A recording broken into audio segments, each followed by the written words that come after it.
रामायण एक ऐसी गाथा है जिसे हम सबने सुना है, लेकिन आज मैं आपको राम और रावण की नहीं बल्कि रावण और सीता के रिश्ते की कहानी सुनाऊंगी। अब आप ज़रूर सोच रहे होंगे, रिश्ता? रावण और सीता का कोई रिश्ता कैसे हो सकता है? यहीं पर कहानी दिलचस्प हो जाती है। देखिए, रावण कोई साधारण राक्षस नहीं था। वो लंका का सम्राट था, शिव का भक्त था, वेदों का ज्ञाता, संगीत में माहिर।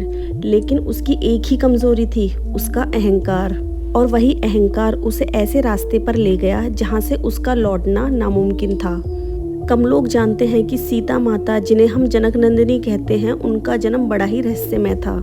राजा जनक ने उन्हें खेत जोतते समय धरती के गर्भ से पाया। लेकिन एक कथा यह भी है कि जब रावण ने अपने सामर्थ्य को बढ़ाने के लिए एक यज्ञ किया था, तो उसमें बलि देने के लिए एक कन्या उत्पन्न हुई थी। रावण ने उस कन्या को अशुभ मानकर त्याग दिया था। धरती माँ ने उस मासूम को अपनी गोद में समा लिया। आगे चलकर यही बालिका सीता के नाम से जगत में आई।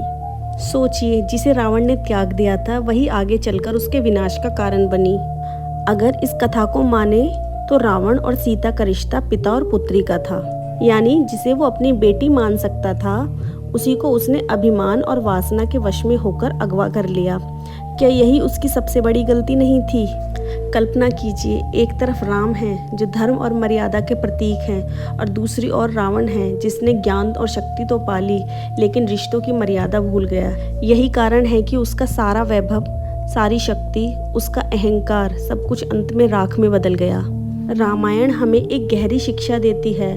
रावण का सबसे बड़ा पाप सीता का हरण नहीं था, बल्कि उस मर्यादा का टूटना था जो उसे एक पिता के रूप में निभानी चाहिए थी। और यही वजह है कि उसका विनाश निश्चित था। तो अगली बार जब आप रामायण की कथा सुने और सीता हरण की घटना पर पहुँचे, तो याद रखिएगा, ये सिर्फ एक राजा और अपहृत स्त्री की कहानी नहीं है। ये उस रिश्ते की कहानी है जिसे अगर निभाया जाता तो इतिहास कुछ और ही होता।